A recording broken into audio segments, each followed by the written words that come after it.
Right. I really have no idea how I'm going to present this video because this is just something that randomly came to me while I was scrubbing through a bunch of Discord servers that I normally spend time in, reading a bit of CC for the last couple of days and, just generally analyzing whatever the hell is going on around me because I like to do that. And this is not going to be like a concrete guide on how to do anything. This is more about sort of mental etiquette and how to approach learning, the structure of progression and what may or may not be reasonable for people at some given steps in this progression of learning something. Probably the biggest point that I want to try to emphasize now is just how to prioritize one piece of information against another, depending on where you are in the relevance hierarchy, if you will, of learning PVM and getting better at PVM, or honestly anything else as well. This is applicable to a lot of stuff, but I'm generally thinking about PVM. So to explain this, I'm going to try to do like a little triangular pyramid diagram with increasing relevance from bottom to top, and then explain some metaphorical sort of do's and don'ts around this structure that makes sense to me. Whether or not I'm someone that you actually want to be taking advice from, that's kind of up to you. I'm not trying to claim that this is some sort of universal truth, because I don't think there is one. I think this varies from player to player, but these are just guidelines that I go by that make shit more easily navigated, if you will. First off, the foundation of everything, that would be your ability rotation. I think everyone knows what this is. This is something that we've gone through in other videos. See the range guide or the melee entry to extreme if you want to see examples of ability rotations and how to structure and build up those from the ground up. This would be essentially being able to count, like knowing which damage multiplier is higher, how frequently you can use some stuff, and repeating this in a pattern that allows you to get the highest frequency of the high damage multiplier abilities out. That would be what constitutes an ability rotation.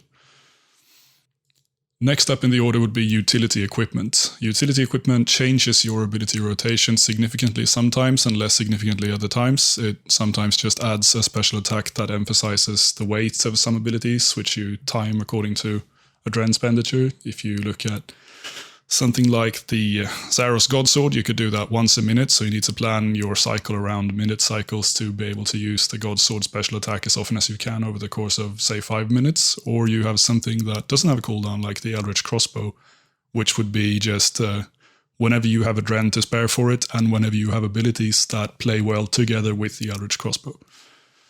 Then you'd have perk switches. This would be your flanks, your greater ricochet switches or caromming switches, your whatever EOFs you may have, like Dark Bows and Dragon Claws. Anything that adds a layer of complexity by actually giving you an extra action to perform, if you know what I mean. I'm not talking about a passive damage upgrade weapon like the Kopeshes that only give you a higher damage base and nothing else.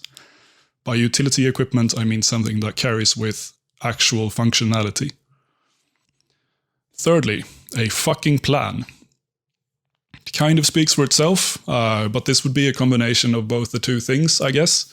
It would be an ability rotation that takes your utility equipment into consideration so that you plan a strategy for the entire boss fight or the entire encounter that you can then repeat and try to polish off details on. So a fucking plan would constitute knowing which phases to use which ultimates, how to pre-build for said ultimates if there's a situation where you need to do that, or how to, say, attack a short duration fight with 2 different strategies, because your ultimate's only going to be ready for every other one of the encounters. Fourth up, supplies and prayer switching. This is one of the things that people try to jump to before they have matured through the first 3 steps, which really fucking annoys me. Supplies and prayer switching in this case would be optimizing the usage of something like Saradomin Bruise versus Guthix Rest. If you manage to optimize the way that you deal with your prayers to mitigate damage coming in, then you'll have to use less supplies, and you can use supplies that either drain your stats less frequently, or you can use supplies that heal you less but don't drain your stats at all.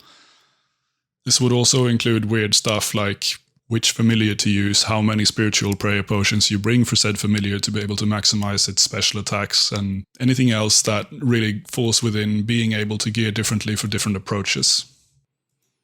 And last on the pyramid, and least relevant, we have ticks and shit. Now, Ticks and shit is just the only way that I could really summarize this category. It would be, advanced, not technically manipulation, but advanced usage of game ticks for maximizing auto attacks and cancelling some channeled abilities after the appropriate amount of time to maximize the DPS rather than letting the ability play out fully. You have shit like cancelling rapid fires, or you can stack abilities on top of each other. You can stall abilities to be able to deal twice the damage in a shorter time window. You have magic, where you can use dual wield and two-handed abilities alternating to be able to 4-tick auto attack, and there's a bunch of random little bits and bobs like this that you can throw into rotations to spike them with a very, in my opinion, marginal increase. Other than probably the magic case, that would be the biggest example of this actually being useful. The reason I've placed ticks and shit on top of the pyramid is because I think it's the last thing that people should worry about learning. It's not the most important by any stretch of the imagination, and in my opinion, the returns for mastering the ticks and shit category are the lowest compared to the others. Now, just for a representation, if you look at the first 3 steps, the ability rotation, the utility equipment, and a fucking plan, compared to supplies, prayer switching, and ticks and shit, meaning the fancy extras on top of everything, I would pretty much guarantee you that in almost any case, unless you're going for like a really exotic personal record or something, but in any case where you want any kind of reliability or efficiency in whatever you're doing, then the 3 first major steps are the ones that are gonna be responsible for the most of your returns, which is, in my opinion, where you should lay your focus. So if you're comparing these 2 layouts of players, you would see that the left one wins. Now, what I mean by diminishing returns is that the higher you go on this hierarchy, the less you actually gain back. Bear in mind that these numbers that I put here on the screen, these are completely pulled out of my ass. This is not an actual mathematical representation. It's just some way that I wanted to convey what I'm trying to say here. So you have your ability rotation. That would be the backbone of everything. I would say that counts for about 60% of your total capacity, just knowing which abilities to use when. Then you upgrade the abilities you have available to you by utility equipments. You add another 17.5%, again, pulled completely out of my ass, don't read into the number. A fucking plan would make you a little bit stronger, and then on top of that you have supplies and prayer switching that would make you another little bit stronger, and then you can polish and tune everything to perfection with the ticks and shit category if it's something like a one-off occurrence, or if you're competing against someone trying to do something that you normally don't, or if you just really find enjoyment in perfecting a really small detail here or there. In terms of actual goals, I would probably categorize it something like this, where you have the ability rotation would be the fundament for just successful kills, just making sure that the boss dies and you don't. Your utility equipment would be for increasing the amount of successful kills per hour and getting access to more advanced bosses that require specific ability orders for some mechanics. A fucking plan would be the chapter where you start trying to get an efficient kills per hour ratio, where you essentially form a plan that you're able to repeat in a way that doesn't obscure the beginning or end of it, depending on the boss. If you have, say, limited time between spawns, if you don't have time to go back to PVM hub and reset everything, whatever that may be. And then the high tier pace for endgame kills per hour, that should come in when we're talking about supplies and prayer switching, when we're trying to, shave off that extra little bit at the end. And then for the purple category, for ticks and shit, that would be personal or community records. Now, one of the most important things that I'm trying to say here is that someone who's looking to breach maybe the green to orange area, to go from decent kills per hour and being able to access better bosses to actually getting efficient kill per hour ratios, that guy should probably be looking towards someone with a fucking plan for advice. You should not be looking towards the actual bleeding edge of the pyramid, which would be the ticks and shit category. Because if you're in the place where you're trying to form a strategy to stick to, the thing that's going to matter the most to you is not which fucking game tick you cancel your rapid fire. This is not what will bring home the bacon in this case. Because you still have 2 major steps to master before that becomes really relevant for you. Obviously, you can focus on whatever you want, but if we look back at the appreciated percentual increase of capacity thing here, then say that you have the 60% and the 17.5% in the bag and you want to increase further, then picking the 5% category rather than the 10 is just absolutely idiotic. So unless you can confidently say that you've mastered everything else, then don't really look towards the bleeding edge categories to polish off details that are not yet relevant for you. So this here would be the classic Dunning-Kruger effect. I think anyone is able to read this graph, but if not, I'm just going to explain it really briefly. This is not the point that I'm trying to make, this just lays the foundation for what I'm trying to say afterwards. So the Dunning-Kruger effect basically means that when you're really new to something, when you are low in competence, you get really high confidence really quickly, and then the more you learn, you start to doubt your confidence, and the further you go into really mastering whatever field it is you're practicing or learning about, then your confidence rises back up.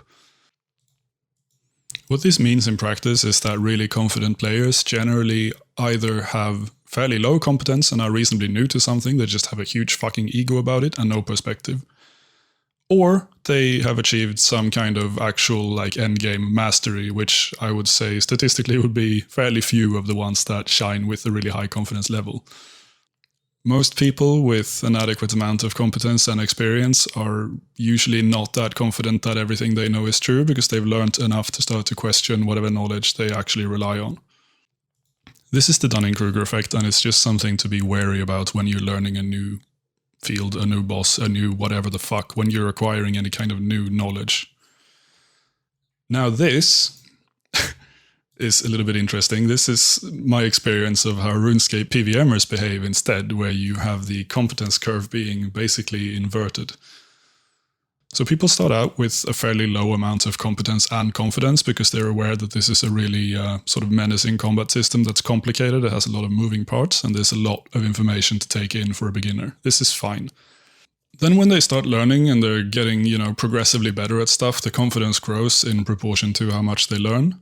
This is also kind of natural, it's also mostly fine. It gets to a point where the confidence is at its absolute apex of this curve. That would be, loud, toxic, really cocky players that claim to know everything, claim to understand everything, and always freely delegate whoever does what for optimal results without maybe having sufficient knowledge to be able to do so. And then they progress further and they go into the mastery category when they start realizing that some of the shit that they originally believed in wasn't as obviously correct as it may have seemed when they learned it in the first place. They start to question things that they believe in, and they sort of move on towards a softer approach where they start realizing that, oh, I don't actually understand everything. This is really complicated and there are endless details that I could probably adjust to make this a little bit better than it could be.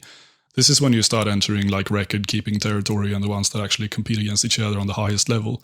You will find that most of the PVMers in that category, there's always assholes, I'm not saying everyone is a fucking humble saint, but most of the PVMers in that category normally steer away from claiming that something is an absolute truth, because they've learned by this time that, there's always going to be a better rotation, there's always going to be another discovery that changes everything, there's always going to be weapon updates or gear approaches that revolutionize how we think, and very few things are set in stone in terms of how the game's combat system works.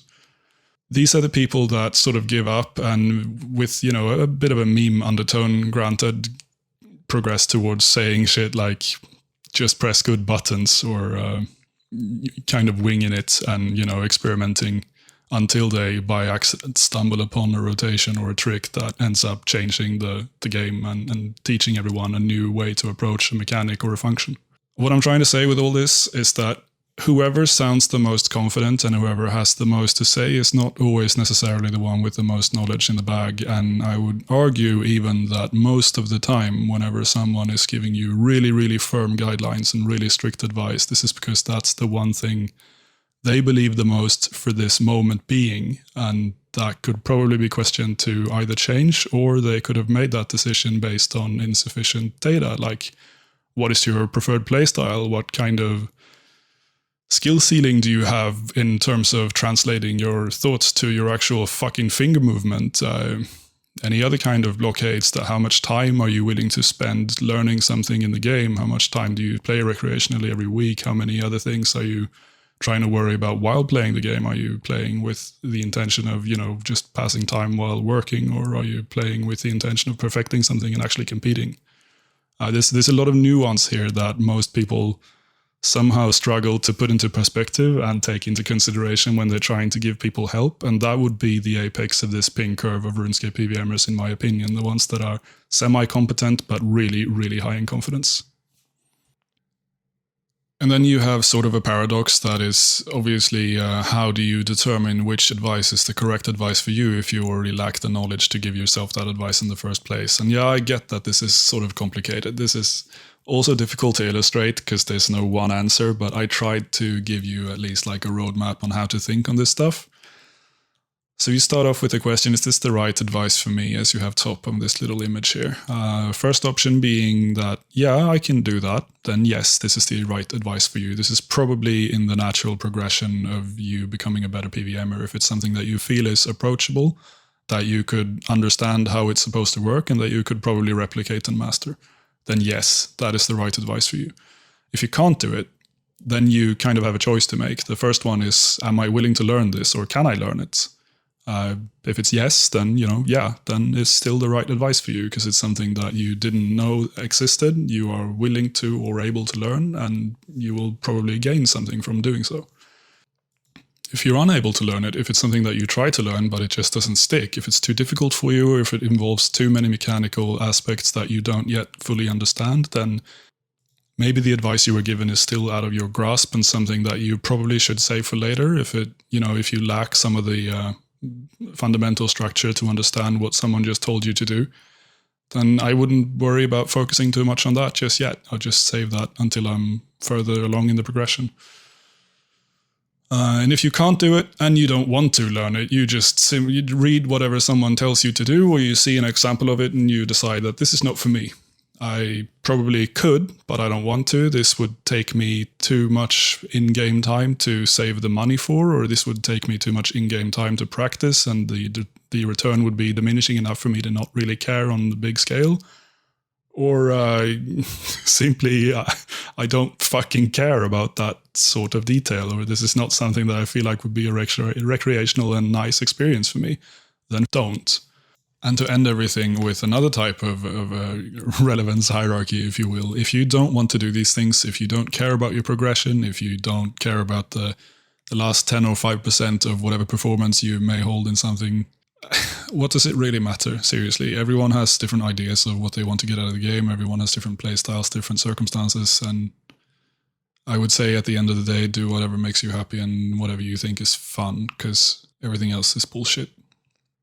As usual, thank you for watching the video, and feel free to pass this along to someone who you think may be focusing on the wrong aspect of learning. Have a nice day and enjoy learning whatever you're trying to do next.